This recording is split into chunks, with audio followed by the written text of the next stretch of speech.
It's obviously it's been a different week, and we're trying to make it as normal as possible. But it will be different. We're not travelling down today. We're travelling down tomorrow, and we're coming back straight after the game. So those sort of things are going to be different. But we just need to adjust our routines and try and make it work. You've got to spend a lot of years building your travel plans and how you do that. How much of a job will it be for the guys to be fly in, fly out? Yeah, well, as I said, it's different. I'd probably be a bit wise about that after the game, but it's going to be a whole heap different. But it is what it is, and we just got to make the most of it. At the end of the day, we're still going to, we'll get there. We'll be at the ground, 2 hours before the game. We're playing the game, so that doesn't change. So that's basically got to be our mentality. With the NRL talking about, or enforcing self-isolation, how does that actually work in a practical sense? I don't know. I don't know whether there's a protocol coming out, or I haven't actually seen it if it has. I imagine there will be, but I'm not quite sure where you start there and where you finish. Does that mean you can't go to a coffee shop and get a cup of coffee? I'd like to say I haven't actually seen. I think that came out last night, and as I said, I haven't seen anything on paper or rules or regulations. So it's going to be. We continue to want the competition to go on as normal, and everybody wants that without a doubt. But we're looking to change the players' lives. So again, there's got to be a bit of a balance there, I'd imagine. But until if there is regulations or rules, to what they actually self-regulate, that covers a lot of ground, and especially in life outside of training and playing. So hopefully I'll be a bit wiser about that this afternoon. What did you make of the game last night? It is weird, isn't it, watching it without I didn't watch it, to be quite honest. But some of the guys that did watch it said it even was strange watching it on TV. So you can imagine how strange it was for the players playing. So, but that's the way it is at the moment, and it looks like it's going to go on for a fair while yet, by the sound of it. So we just all have to get used to it. At least people are able to watch it on TV. So they're hopefully getting their dose of rugby league at the moment. Is the crowd something that you can quantify? Like, if you ever, I guess people lose home games, so perhaps you can't, but you know what I mean? Like having the crowd support to kind of get you up and all that, is it something?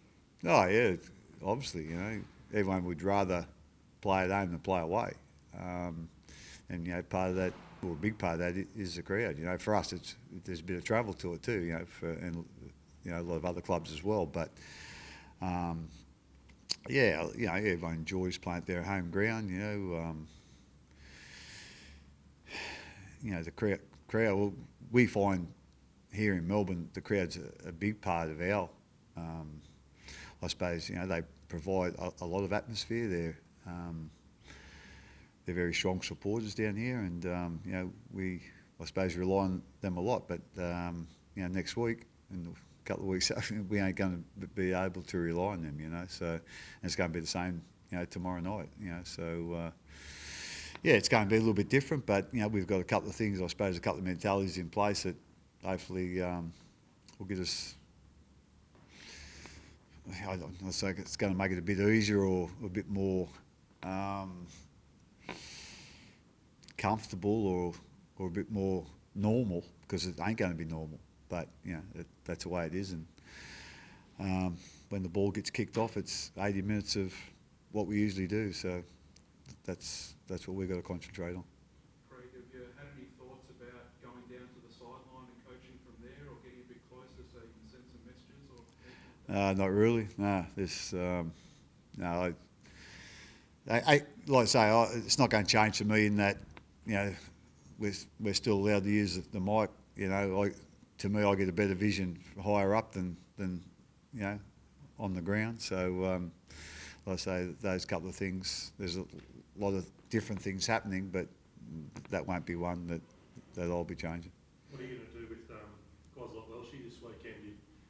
Obviously, best case scenario, you want to get another half hour into him, but no reserve grades. So what do you do there? Yeah, we basically train. Every club's in the same boat, and probably even more so than Christian.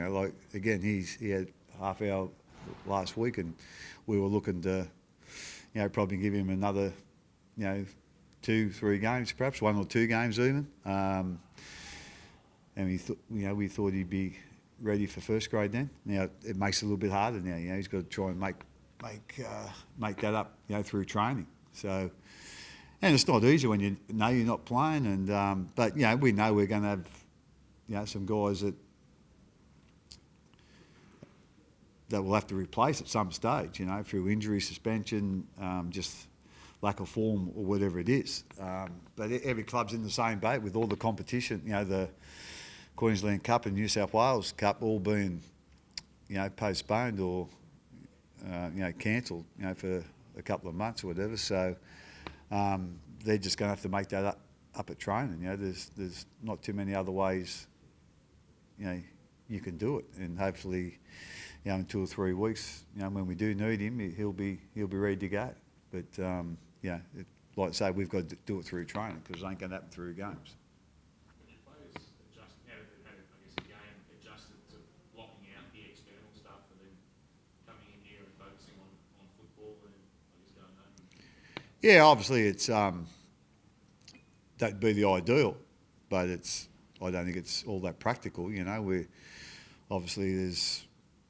I remember, towards the end of last week, last Friday, there was hurly-burly about, what was happening, and it was, everyone talks about it's a fluid situation, well, especially last Thursday, Friday, it was just changing every hour, to what was going on, So that's still going to happen in the next, days, weeks, months, probably, So at the end of the day, we just need to concentrate when we're here on, our performance from the weekend, will come from our preparation here. So while, we're still going to be aware of the goings on of what's happening at the moment, for us specifically, but also just in society, everyone's interested in that as well, So I think it'll be a little bit of a distraction for everybody, but, when we come in to train, we want to be concentrating on that, and when we go to play, we want to be concentrating on that. So, as I said, it's going to be different. There's going to be changes for a lot of people, in all walks of life. So, it'll change a little bit for us too, without a doubt, and there'll be, as you pointed out to start with, I can't remember the last time we travelled on the same day and then come back on the same day, So those changes we've got to try and get used to, and basically just concentrate on what we can control. What do you make of the sacrifice? I guess the Warriors, they're saying they're staying in Australia, and obviously being away from family and whatnot. It's a pretty big sacrifice, isn't it, for the game? Yeah, it's massive, to be quite honest. And obviously a lot of the players got younger families and partners, and that's a big. It's a real big thing, and so like I say, I'm not quite sure. I just heard that just as I was walking in here. That's what's going to happen. So it's like I say, I don't know how big a sacrifice it is for the Warriors as a club and the players, but it's a massive. It's a massive sacrifice for their families, and so, but that's what's been decided. So, I think that's what we all want, the competition to go on as per normal, but it's not normal circumstances. But at the same time, as I said with us, everybody in whatever role they play in the game, they're just trying to make it as normal as possible, knowing that it ain't normal.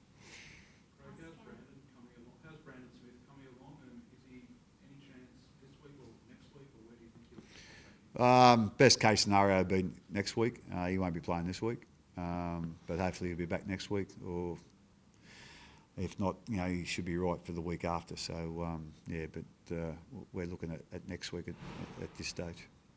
Is there an update on Momorowski and Harry Grant? Yeah, I think that's ongoing saga. It's been longer than War and Peace, but it's looking very likely at the moment. But it's been a bit like the coronavirus. It changes hourly, and so I know how long this has been going. But hopefully, for the two clubs, but also more so the two players, that there'll be a decision really soon, and hopefully that'll be the last we'll hear of it. So hopefully, I think it's looking really very promising at the moment, and hopefully, by Monday or Tuesday, the swap might be finalised. Have you spoken to Paul personally in the last couple of days? I spoke to him, last time I spoke to him was probably 2 weeks ago. I spoke to him when he come down here, like a long time ago. I spoke to him about 2 weeks ago, and at that time, when I spoke to him, it was about the deal was off, basically. So I just rang him up to thank him for, he's a terrific, sounds like a terrific young kid, and very dedicated, to his footy, but also, he seemed like a, very modest and down-to-earth guy, and I just, thanked him for, I suppose, his patience, like we've done with Harry. We just, both of them, we just, thank them for their patience and, and battling on with it. And so I just basically rang him to say that to him, and now it seems to change again. So I'll just wait until it's actually finalised before I talk to him again. What about Sharks? Making them see the game? Yeah, obviously I watched their game last week, and they've done a good job, to get back into the game. They were down a fair bit there for a bit, but they scored a couple of late tries to get back into the game, and probably could have won the game at the end, But they're obviously they've got some really strong ball carriers in their team, in the outside backs and in their forwards, and they've got a couple of really smart halves. And obviously Townsend and Johnson have been around, for a real long time, and they're both really dangerous players, especially Sean when he runs the ball. So we know it's going to be a tough old game, which we always get against the Sharks, and it'll be the same on tomorrow night. How's accountability able to match given so vocal about the season and not going ahead? Yeah, I think with all due respect, Cameron was asked his decision, his mentality or his opinion on what was happening last week. And I think, his thoughts, I think his thoughts were, ideally, we want the competition to go on. But because there was so much change from last Thursday to Sunday to when we played, this was changing, that was changing, like in our game, but also outside the game. And basically, he just got asked his opinion. And I think most of his opinion was, let's just take 2 weeks, take a few deep breaths, and think about exactly which direction we want to go, and then go from there. Now, like I say, that probably changed the next day. Next day, he's probably thinking, well, we want to play on. But it was just his opinion. And I think at that time, because everything was changing so much, he just thought, might be the best idea to everyone, take a deep breath and think about exactly how we want to go about things in our game, and go from there. So, I think I don't think it was ever in his mind he didn't want to play. At the end of the day, he's playing and he's going along with what everyone in the game's, the game's going on. So, okay, we're all behind that. No worries. But I think at that stage, because things were changing so much, and that was his opinion at that time. And like everybody else, all our opinions are changing, as it goes along. You must have been pretty happy with his form. Say again, sorry? You must have been pretty happy with his form. Not that that's a surprise, but. It didn't surprise anyone really. Well, it didn't surprise me. I'm not surprised. Just it's quite amazing, what he's doing and what he can do at his age, And you think sometimes there's going to be a bit of a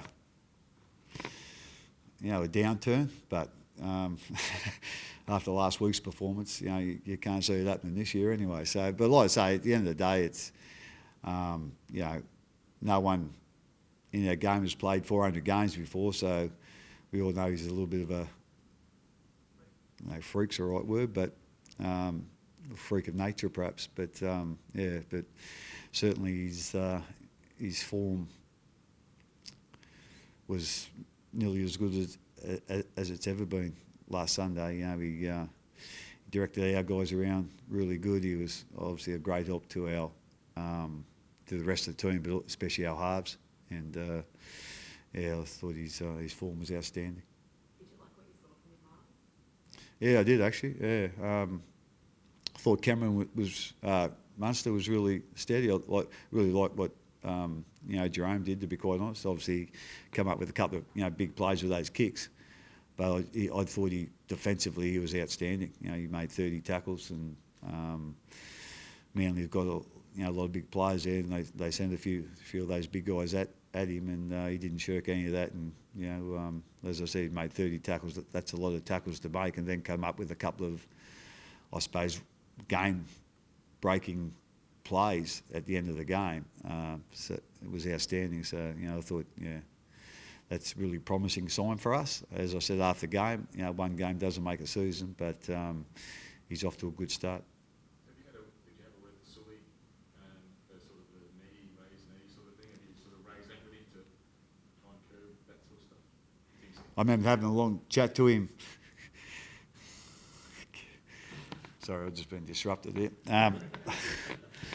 I had a long chat to him last time he did it, so that didn't seem to work. So hopefully, not having a chat to him will make it work. But I think he's got the idea he just can't go raising his knee, when he comes into the defensive line. So hopefully, that has sunk in. Bill, thank you. Thank you. Who was it?